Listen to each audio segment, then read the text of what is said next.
Hannah Hidalgo, Kiki Iriafen, and Flau'jae Johnson. Three of the biggest stars in the game of women's college basketball. Three icons in their own right, and three uniquely beautiful stories. Welcome to the Full Court Press Recap Show presented by Lilly. I am Sam Ravech, and I am joined by a familiar face to many of you that you saw in the documentary, Ari Chambers. We are so great to have you with us and to break down what was a really awesome, I think, behind-the-scenes look, Ari, of what the players go through on a day-to-day basis. But can we also just take a second, give a round of applause to the Full Court Press people and the players for giving us this access, right? It's really difficult to manage a season and all the media attention that you get and be able to have that transparency, letting people inside your homes. Thank you all so much for letting us in. Yes, keep doing it too. I mean, we want more. We always want more. Yeah. So what we're going to do here over the course of the next 30 plus minutes is we're going to talk about what we all just witnessed. And let's start with the episode that just dropped, and it was the series finale.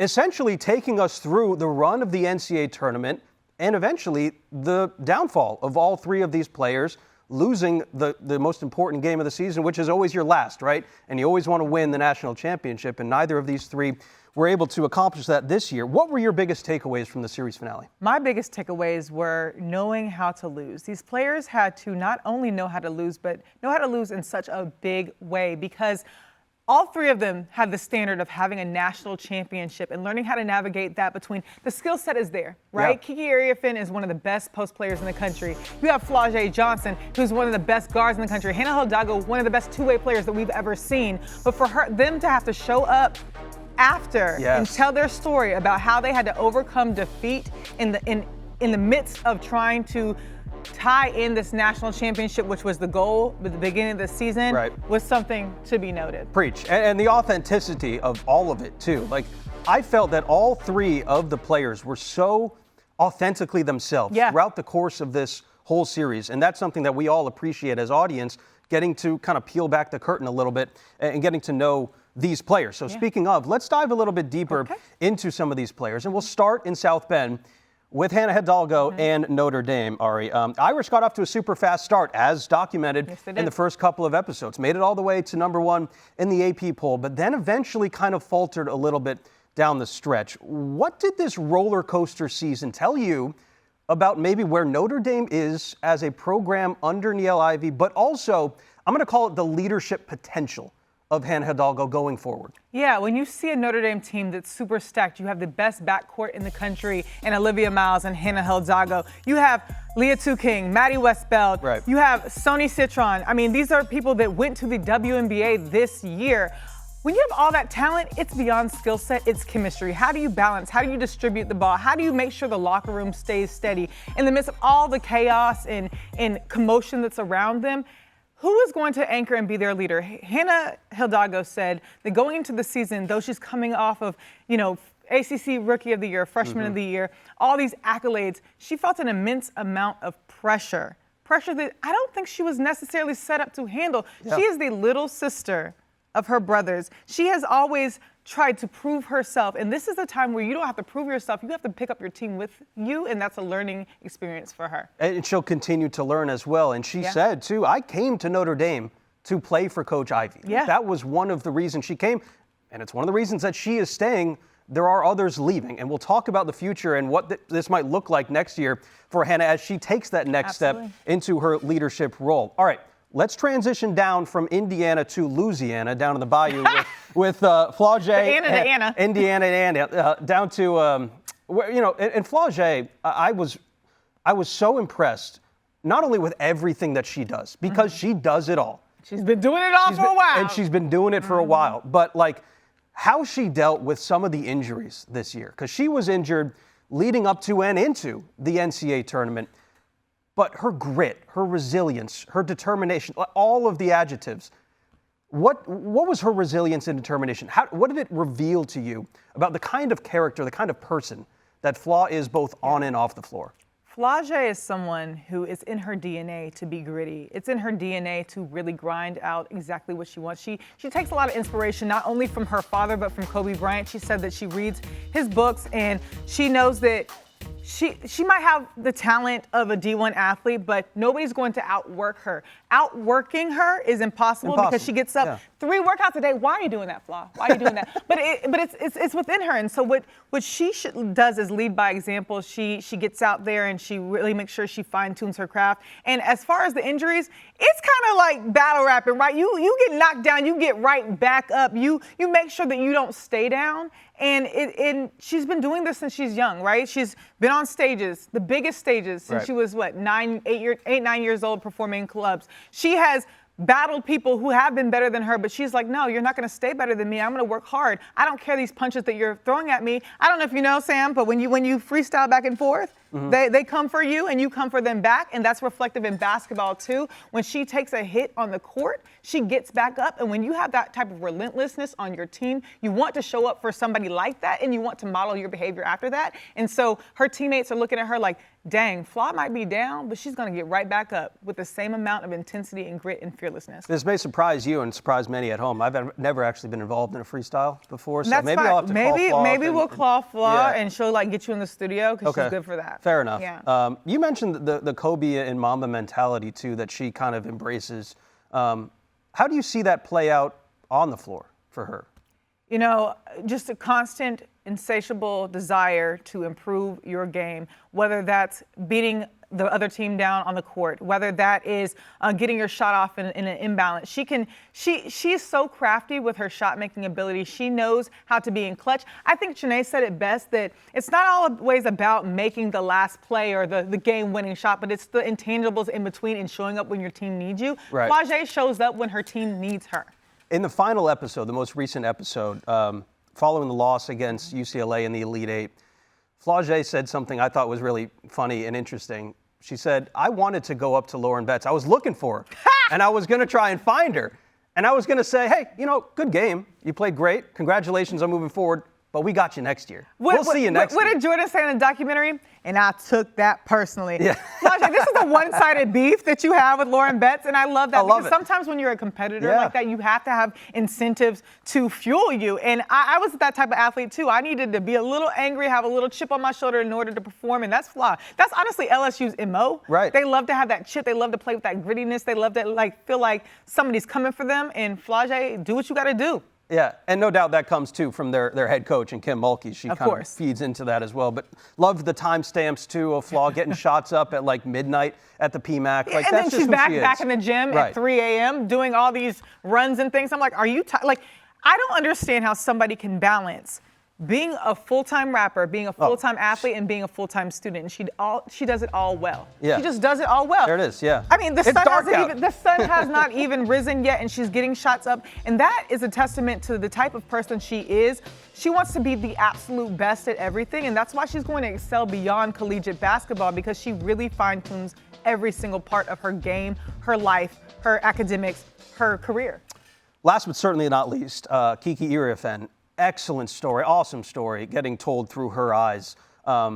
Graduating early from Stanford in 3 years, doing everything that she did up there, and then coming back home to Los Angeles. Kind of a returning sense that I got, seeing her family, but also playing in a new environment and a new team. How did you see her handle that this past year? First of all, Kiki Iriafen can handle anything. She was taking 22 credits her last semester at Stanford to graduate in 3 years with a design engineering degree. That is not easy. When you can juggle that, you can juggle anything. But she wanted to spend her 4th year in a program that could prepare her for the pros. Lindsay Gottlieb she comes from a pro space, right? Sure. She has a system that lends itself to making it easier transition to the WNBA. Kiki said, I'm going to go back home. She's very family oriented, so she wanted to go back home to LA around people she's played basketball with her whole life. I mean, though they played against each other, growing up, they all decided to come together to make magic. They wanted a national championship. They had a win now mentality. They came up short, unfortunately for them, but Kiki wanted to set herself up for the future, and that's exactly what she did. Another moment too that really struck me was, and this is why I just love these documentaries and I love what they did at Full Court Press, but after the UConn game, after that win, after they were done with the press, you saw Kiki and Juju walking kind of in tandem down the tunnel. And Kiki had her arm around Juju, and I want to read what she said. Yeah. She said, learning from you every day brings me so much joy. I am in awe of you every single day.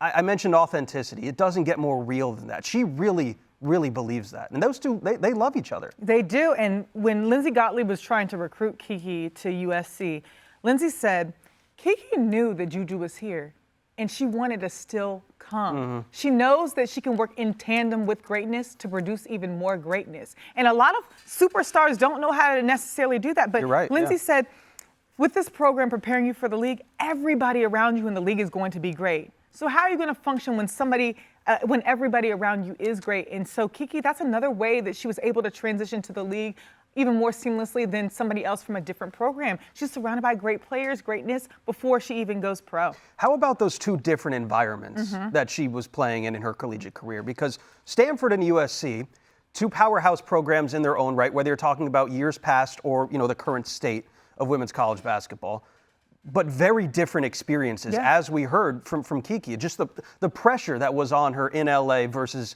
when she was playing at Stanford. Yeah, when she was playing at Stanford, she was playing with Haley Jones, Cameron Brink, Lexi Hull, all great superstars. But when she went to USC, all eyes were on her. She was the best post player in the portal, and Lindsey Gottlieb was able to secure it. And it comes with even more pressure, though. I know she's relinquishing being in the shadows, but she's assuming the pressure because she wore number 44, which is Cynthia Cooper's number. She had to get clearance from the Cynthia Cooper in order to wear that number. And going into a program that have produced legends like Lisa Leslie, Cynthia Cooper, all that came before her. And she's joining Juju in the plight to reignite the culture that is USC basketball. I really like how you said that.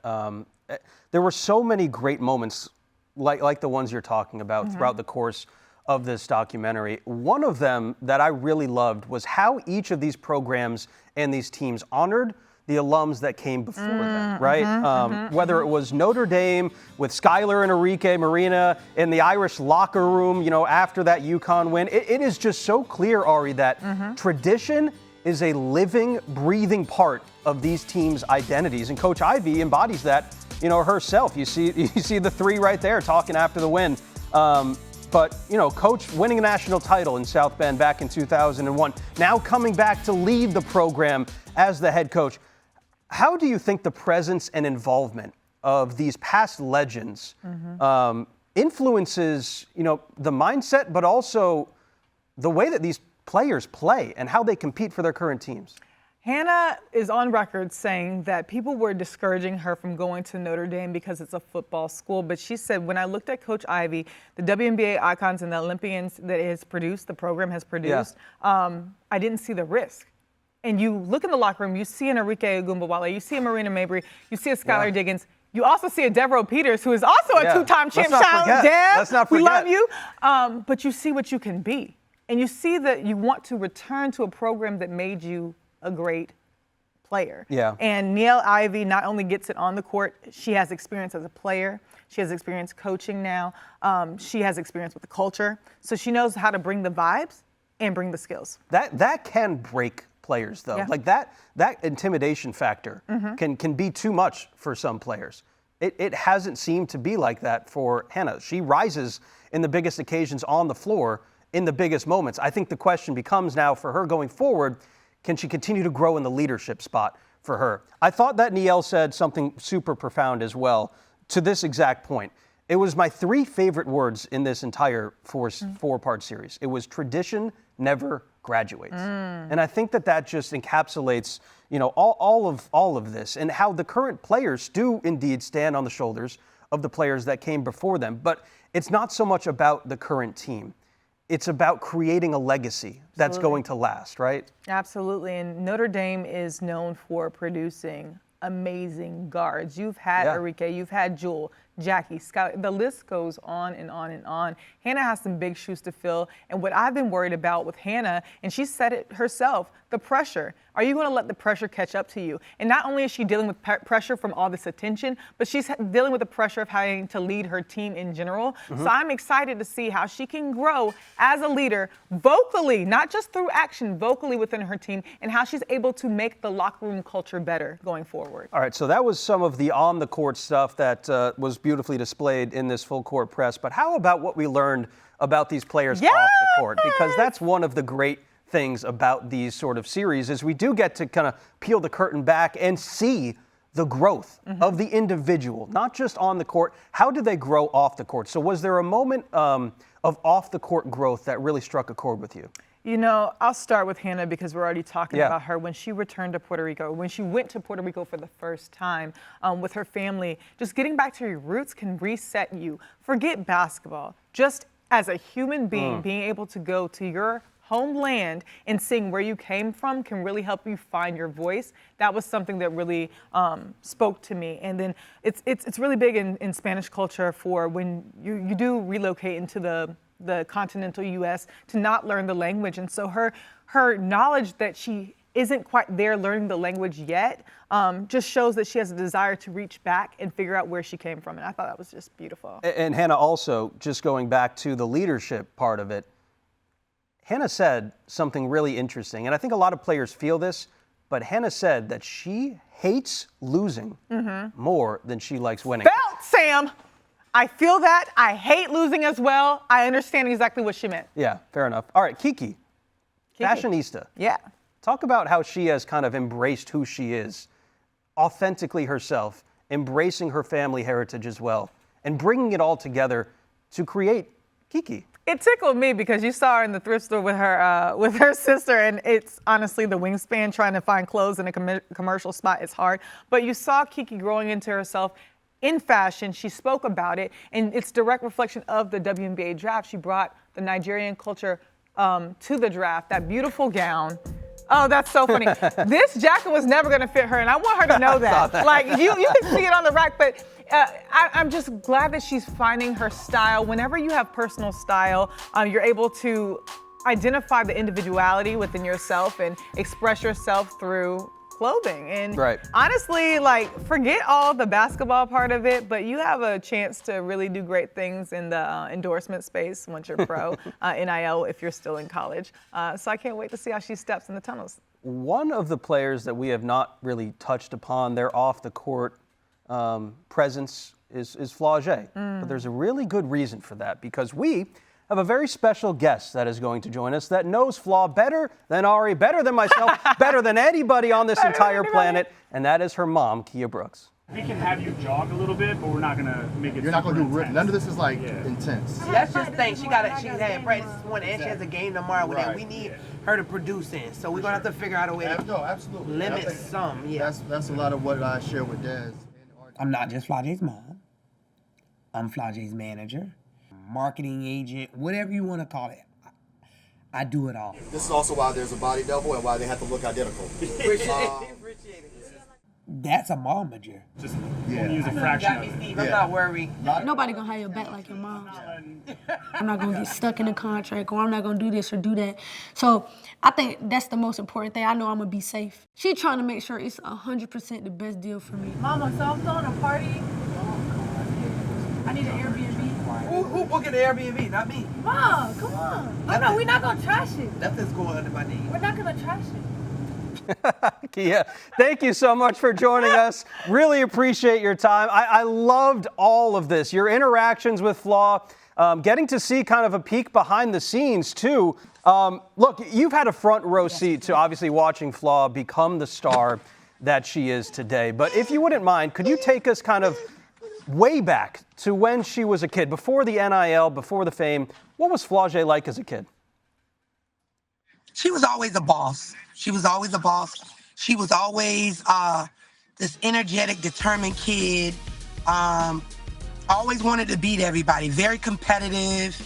But she always was disciplined. She was always a good girl that listened and just wanted to take in everything that she could to be great. And as Flaw is always on and always disciplined, always performing, you're always by her side. So Kia, I need to know, what is the balance that you have to maintain as mom versus manager? How do you know when to give and take? Well, we've had some issues. So of course I had to learn to just be mom when it's time to be mom. And then separate the business, like I'll just email her when I want to be her manager, and then I'll text her when I want to be her mom. I love that. Our friend Shanae Agumake said something really important in this series, and I thought it related to kind of Flau'jae and her growth. Chanae said, it takes a certain level of vulnerability to be great, and for these players, greatness is on the other side of being uncomfortable. How did you see that sort of evolution in Flau'jae as she has grown at LSU? Well, just getting to the next level of whatever you're doing, it's going to take, that type of headstrong mentality because you got so much you got to deal with now. You got to deal with social media. You got to deal with the pressure of your coach. You got NIL deals now that a coach may feel may be distracting, but at the same time, it's you helping you with your future and things that you want to do. So just being able to balance, whatever is changing in the world and this evolution of all these different pieces and just putting it together and making it work for you and making sure that your commitments are your commitments and what you say you're going to do, you stand on that, Yeah. And your word would never go wrong if you just make sure you say what you do and you do what you say. It's beautiful because I know Flaw does everything for you all and herself as well, but it's just beautiful and familial. But at the end of episode 4, Flaw said, I overcame a lot. I became a leader. So how do you see that manifesting in her in this year in particular? I see it. I watched her even when she had the slight injury with her shin, just not being able to play. I saw her wanting to jump out there and go play. I saw her wanting to talk to the ref. And for me, that showed that level of leadership. Like, even if I'm not on the court, what can I give my team to help them be successful? What can I give them to encourage them that they can do this with or without me? And that showed me, even when she's on the court and just being so, selfish, like she's trying to get everybody involved before she even gets herself involved. And that shows me that she can go out in this world and run a company and know that it's not all about her and display that she is a leader by showing those type of qualities. If you know anything about Flaw to the general public, if you know anything about Flaw, she has all the characteristics to just run the world. And she's the type of person that I want to run through a wall for. And she's equipped to be in the position that she's in right now. So how has her being in the public eye for so long helped her right now dealing with this stardom? I ain't gonna lie. Her whole story is different. And I feel as if everything that she went through as a little girl, from the rap game with Jermaine Dupri to Simon Cowell, getting that golden buzzer, being turned down and then being the one that win everything. Like, it shows so much of elevation for her journey, like the character and being able to deal with losing when you're not the champion this time, and being able to win and still have grace and still be humble and show people that, life's not even always gonna go your way. You know what I mean? And you still have to show people and tell them your story, because there's people out here that's going through the same thing that you're going through, and they need that. They need those stories to get them to continue on their path and know that it's not over. So for me, I feel like Flau'jae is really grounded. She know there was a time when she was up and everybody was calling the book, and then there was a time when, she was down. So she takes that and she walks with that, and that's what keeps her on a straight path and keeps her humble. Absolutely. Yeah, we talked about, kind of the final game this past year, the tough loss to UCLA, but immediately after that, in the final episode, Flaw was saying, like, we'll be back. Like, stamp that. We're going to be back. And then she announced, obviously, recently that she will be returning to LSU, Kia. So what was kind of some important factors to her as to why she made that decision to return for another year? Flau'jae has always been loyal, loyal to the core. And she'll give you time after time to get things right. And I think that's just her character. And knowing that we kind of had to rebuild, that was kind of scaring her because she's a winner. Like, she wants to win, and she know the level of competition on these teams is going to take some other pieces to make this happen. But for Flau'jae, I know, like, when she came to LSU, she was okay with building a program. And that was the year they won the national championship. So for me, when you believe in God and you believe in your work and what you're going out there and training and working to do, and the relationships with your team, like, you can build anything. You can build a dynasty overnight if you believe in each other and you become friends and you trust your coaches and you trust what they're giving to you. Anything is possible. Yes. And I think that was Flau'jae's outlook on it. Absolutely. So we've talked about the momager kind of role that you've played, but the mom comes first in that. So I kind of want to close and get a little bit of a personal advice, I guess, from you. My beautiful wife and I are expecting our first baby girl in July of this year. So I would like to get your advice, Kia. Is there anything you would be willing to impart on a first-time dad who's getting ready to raise a daughter in today's world, who will like basketball, by the way?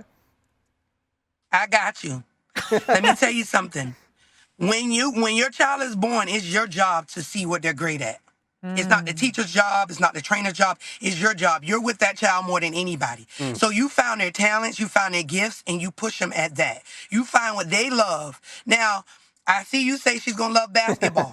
That's not the way to go about this. Find what she loves, and she's going to be successful at it. Fair enough. And give her the resources to be successful. I love that. Thank you so much, Kia. We really appreciate your welcome. time, no doubt. And looking forward to seeing you next year at all of the LSU games, and looking forward to see what Flaw I'll has be coming there. up. This is the last We year. know I gotta rock out that. this We know you're going to be in there with that Flau'jae jersey on. We see you. Thanks, Kia. Appreciate it. Thank you so much. You have a nice day. You too. All right. Wow, that was awesome. It was so fun watching her throughout the show because she was really herself. She said my child will not be running those That's suicides. right. No she will not be suicides. going down the back. Absolutely not.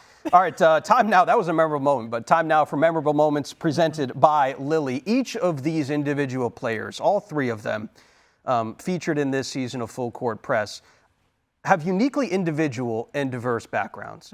But I really loved how they all embraced that part of themselves, right? They showed immense joy and immense pride for their families and where they came from. So what stood out to you most about how each player's background and family really shaped their respective journey to where they are today? Yeah, so I look at Kiki Iriafen and her Nigerian culture and how she's had to be a provider because she is the oldest, and how everything that she does is excellent because that's the standard of Nigerian culture, to be honest.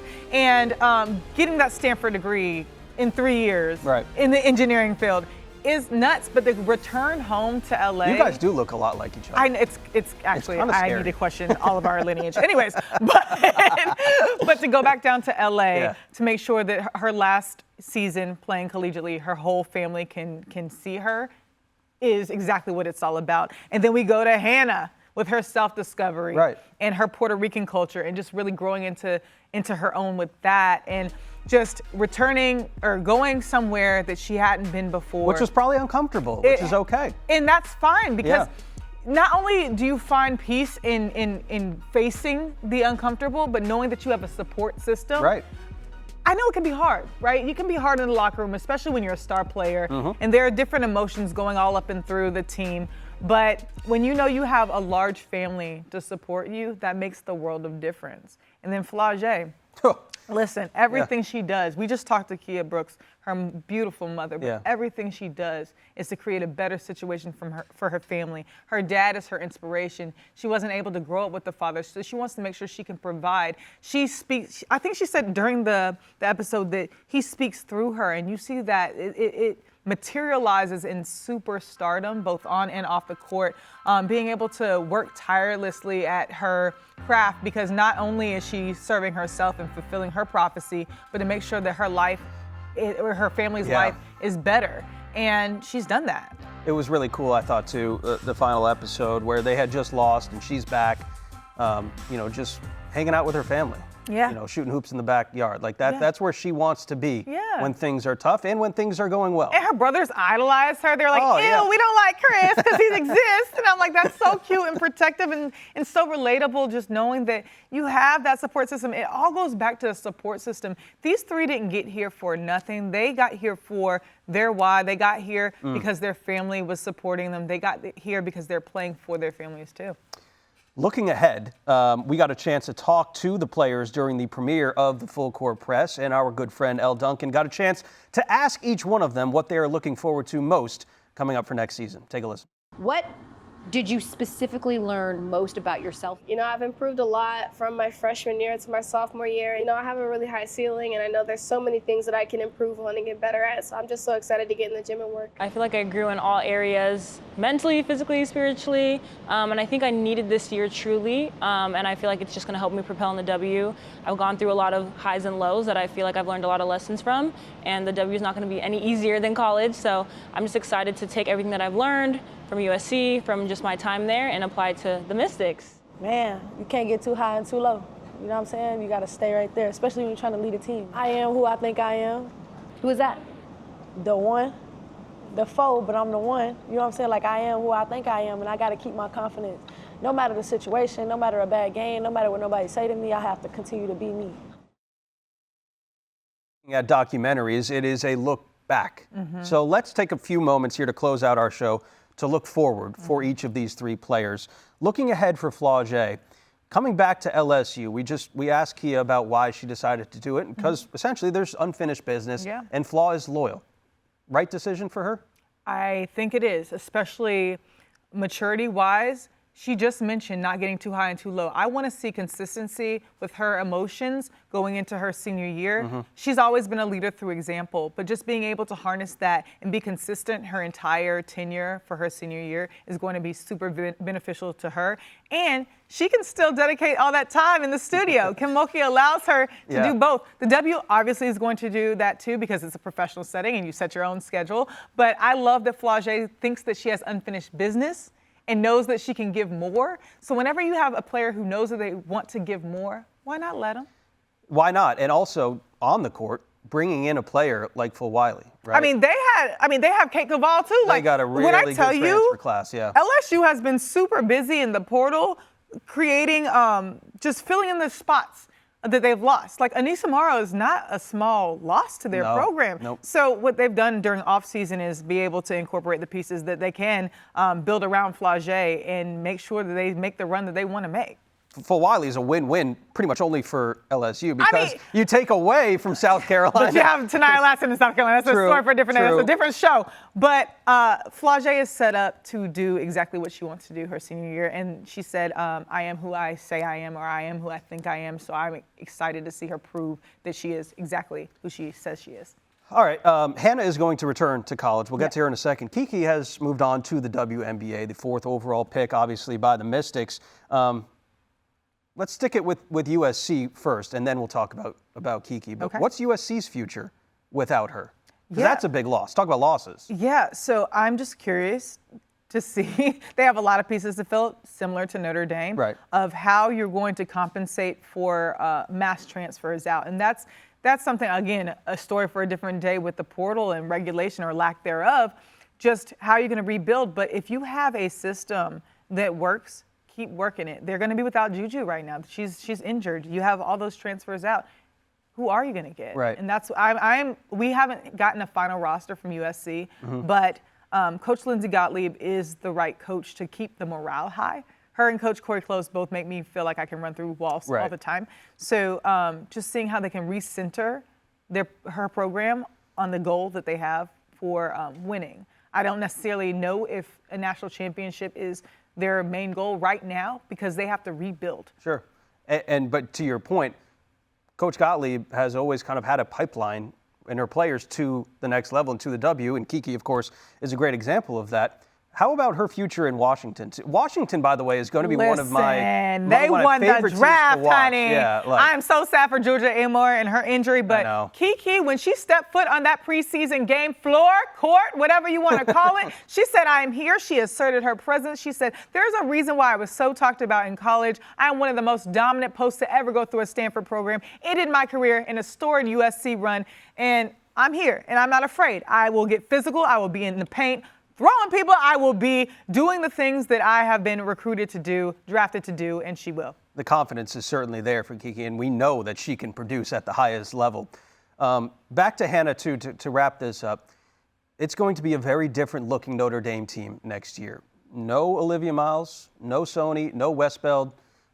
It's almost like a transition period for Notre Dame. How does this program move forward now with Hannah as the kind of lone star right now on the team? So I want to look at me like, oh, gosh, but they have a chance to do something new. They won a national championship with 7 players and half a volleyball team. So it's not like they don't know how to operate in a deficit. That's true, by the way. It's very true. You can run the tapes. But Hannah is now going to have to assume the responsibility as a vocal leader. She's going to have to know how to not only perform well, but be well for her team. She's going to know that nothing good comes from bad pressure.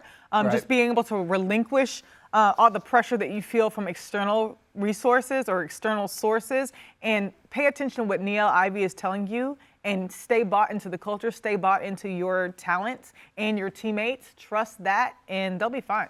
Season 2 of Full Court Press was a tremendous, tremendous watch. It gave us so much access, so we are greatly appreciative to everybody who was involved in this process, including the players, Ari, because the players are one of maybe the most important part of all of this. Without them, and without them granting us the access into their lives and into their families' lives, we don't have something like the Full Court Press, right? So applause all around. Applause all around. We should always be centering players' stories in intentional and in-depth ways, because you learn something new. And when you expose people to a new athlete, the fandom comes. And I hope you all stay around for the collegiate season, for the pros.